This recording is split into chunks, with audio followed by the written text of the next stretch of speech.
السلام عليكم ورحمة الله وبركاته. النهارده هنتكلم مع بعض ازاي الاوتوميشن اصلا بيشتغل. تمام. احنا اتكلمنا بفترة عن المايند سيت خاصة اي حد داخل مجال الاوتوميشن، في بعض الحاجات كده المفروض ان هو يبدأ يغيرها او يفهمها كمايند سيت. دلوقتي هنعرف بقى الستبس الاوتوميشن بيمشي عليها. تمام. طيب، عملية أي أوتوميشن أو أي ورك فلو بتتكون من ثلاث حاجات: التريجر والأكشن والأوتبوت. التريجر ده الحاجة اللي بتجاوب على سؤال أشتغل إمتى. تعالى نتخيل كده إن السيستم اللي أنت بتعمله ده بيسألك سؤال: أنا هشتغل إمتى؟ ده اسمه تريجر. تمام؟ الحاجة اللي تحصل فالورك فلو يشتغل. طيب إيه اللي بيحصل بعد كده؟ بيحصل بعد كده أكشن. إيه الخطوات بقى أو البروسيس اللي بتحصل بعد ما الزرار اشتغل؟ زي ما كان إنك داخل أوضة دوست على الزرار اللمبة نورت. تمام. بعد كده النتيجة أو الأوتبوت بيطلع إما من النود ذات نفسها أو من الورك فلو بشكل كامل اللي هو بيوصل لك في النهاية. تمام. طيب، نيجي نفهم واحدة واحدة التريجر. زي ما قلنا، التريجر هو الزرار اللي بيشغل الحاجة، اللي بيشغل ورك فلو. يعني مثلا حد بعت رسالة، طبعا له أنواع كتيرة، في المسج وفي الفورم، وفي مثلا جات لك رسالة من تليجرام أو جات لك رسالة على الجيميل. فكل دي حاجات بنسميها تريجر، حاجة حصلت فبسببها الورك فلو يبدأ يشتغل. زي بالظبط كده نحط مفتاح العربية وتبدأ تشتغل، تخش الأوضة تدوس على الزرار اللمبة تنور. فحصل هنا تريجر، حصل هنا أكشن، حاجة معينة. تمام. سببت في إن حاجة تانية تشتغل. طيب، الأكشن دي الحاجة بقى اللي بتحصل، ده الفعل ذات نفسه. أنا دوست على الزرار، إيه اللي حصل؟ اللمبة نورت. تمام، هو ده الأكشن. طيب، طبعا الأكشن بيختلف من حاجة لحاجة.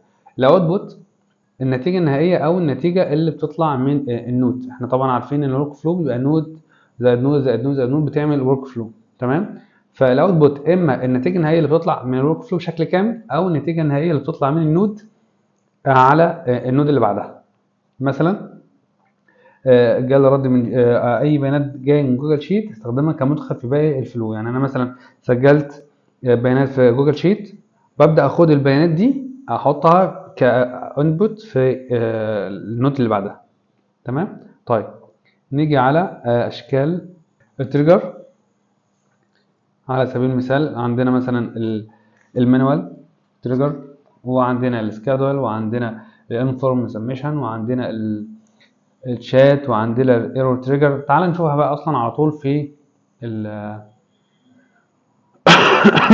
عفوا. طيب، نمشي واحده واحده.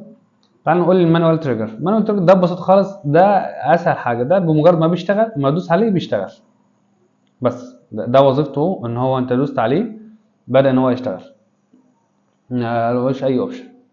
طيب، الاون وين شات مسج، لما الرساله تيجي لك على المسج ده ببساطه خالص بتضغط عليه بتبدا يشتغل من هنا. بتكتب له مثلا اي حاجه، لو انت بتعمل ايجنت ولا حاجه فمش عايز يكون مثلا يكون في حاجه تانية بتبعت لك رساله، لا انت بتجربه من هنا. مثلا كتبنا له هاي، خلاص نخش هنا هنلاقي ان دخل له الايه الكلام او الرساله اللي احنا قلناها. تمام. وطبعا اي تريجر بيكون له اوتبوت بس. تمام. طيب، بعد كده عندنا الاون فورم سبمشن. دي فورم ببساطه خالص بتشتغل لما الفورم بتاعتها تتملي. يعني لو دخلنا هنا هنلاقي عندنا اول حاجه في تيست يو ار ال وفي برودكشن يو ار ال. تيست يو ار ال طول ما انت في مرحله التيست بتاخد اللينك ده، لو طلعته برودكشن بتبدا تاخد اللينك ده. تمام.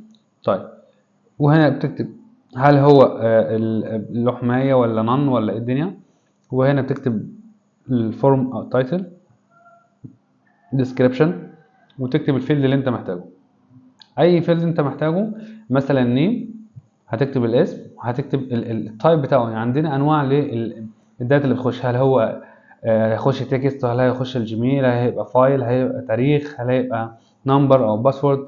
فبتكتب نوعه ايه، وتكتب مثلا بليس اوردر، مثلا رجاء ادخال تليفونك او اسمك. وهنا طبعا بيكون الريكوايرد فيلد، يعني لازم الفورم ده او الفيلد ده يتملي. وهكذا بتعمل الانواع بتاعتك. خلاص، وبنبدا نعمل اكسكيوت ستيب. جالنا هو مثلا نكتب مثلا احمد الفون 0 اي حاجة، والايميل اي حاجة برضو.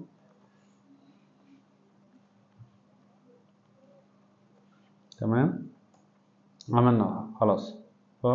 طبعا دي بحاول لك دلوقتي بنشيلها ازاي، وجات لنا الداتا بتاعتنا الاسم والفون والايميل وكل الداتا بتاعتنا دي بنشيلها ازاي. الاخيره دي نيجي من هنا append anything attribution ونقفل الحاجه دي.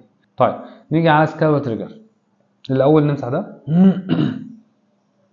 نيجي على سكادول تريجر. ده ببساطه خالص بيقول لك ان انت هتشتغل مثلا الورك فلو ده يشتغل كل يوم، كل دقيقه، كل ساعه، كل اسبوع، كل شهر، على حسب انت عايز تشغله كل قد ايه. تمام. طيب هنشغله وقت قد ايه؟ احنا هنشغله ميد نايت ولا بالليل ولا الصبح ولا الساعه كام بالظبط؟ تمام. وهنشغله الدقيقه كام؟ ده ببساطه خالص فكره السكادول تريجر. انا عندي حاجه عايز كل يوم الساعه 10 الصبح ينزل بوست مثلا على الفيسبوك او اي سوشيال ميديا، بستخدم ايه؟ السكادول تريجر. طيب نيجي على الجيميل تريجر. ده ببساطه خالص بيقول ان انا بمجرد ما يجي لي رساله هبدا اشتغل. يعني مثلا هقول ان انا كل دقيقه هتشكل ايميل، اول ما تجي لي رساله هشتغل، أو كل ساعه هتشكل ايميل، كل يوم الساعه 12 مثلا هتشكل الايميل بتاعي. اول ما الرساله تيجي هبدا ان انا الورك فلو بتاعنا يشتغل. ده بالنسبه للجيميل تريجر. طيب نيجي على when execute by another workflow. ده ببساطه خالص لما يكون عندنا السيستم كامل، بيكون السيستم متقسم لاجزاء، ورك فلو كبير وتحتيه حاجه اسمها سب ورك فلو. ده ببساطه خالص ان انا لما ابدا انادي لسب ورك فلو صغير ببدا اشتغل او استخدم النود دي. طيب نيجي على، احنا قلنا السكادول وقلنا المانوال، هنيجي على الويب هوك.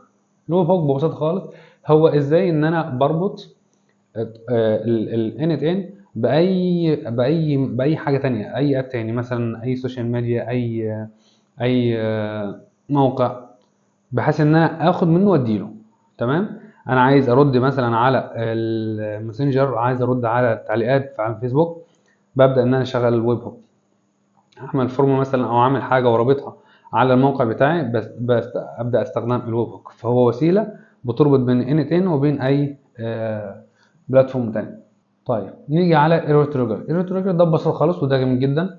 ده اللي هو لو انا عندي ايجنت او اي اي ورك فلو، وبقول له اي ما يحصل حاجه، اي ما يحصل خطا او ايرور في الورك فلو ده ابعت لي تنبيه عرفني. ده هنا لو عملنا مثلا اكزامبل هيجيب لنا هنا الاكسكيوت والاي دي، وهيجيب لنا المسج الرساله اللي انا هبقى كاتبها له، وهيجيب لنا مثلا الورك فلو والاي دي بتاعه وايه واسم الورك فلو ده. طب ده بنعمله ازاي؟ ده بتيجي من هنا، هتيجي على السيتنج وهيبقى عندك هنا ايرور ورك فلو. بمجرد ما بتضغط هنا وتختار الورك فلو اللي انت عملته خلاص، يعني مثلا هختار الورك فلو ده واضغط عليه واعمل سيف، هيحفظ بقى ان اي ايرور يحصل في الورك فلو ده هيبعت لي رساله، هيبعت لي بقى رساله على الجيميل، يبعت لي رساله على التليجرام، ايا كان انا هبقى رابطه هنا باي حاجه تانية. وبكده نكون خدنا معظم التريجر اللي مستخدمه بشكل اكبر يعني. وان شاء الله الفيديوهات الجايه هنبدا نكمل وهنبدا نشرح بعض النودز المهمه في. اكيد مش هنعدي على كل النودز، لان افضل حاجه ان انت تاخد حاجه ونعمل عليها براكتس، نعمل عليها تطبيق. فان شاء الله الفيديو الجاي هنبدا نشرح الاف، وهنبدا نشرح سويتش والفلتر وبعض النودز المهمه، وهنعمل عليها براكتس، وبرضه هنعمل على التريجر ده براكتس. والسلام عليكم.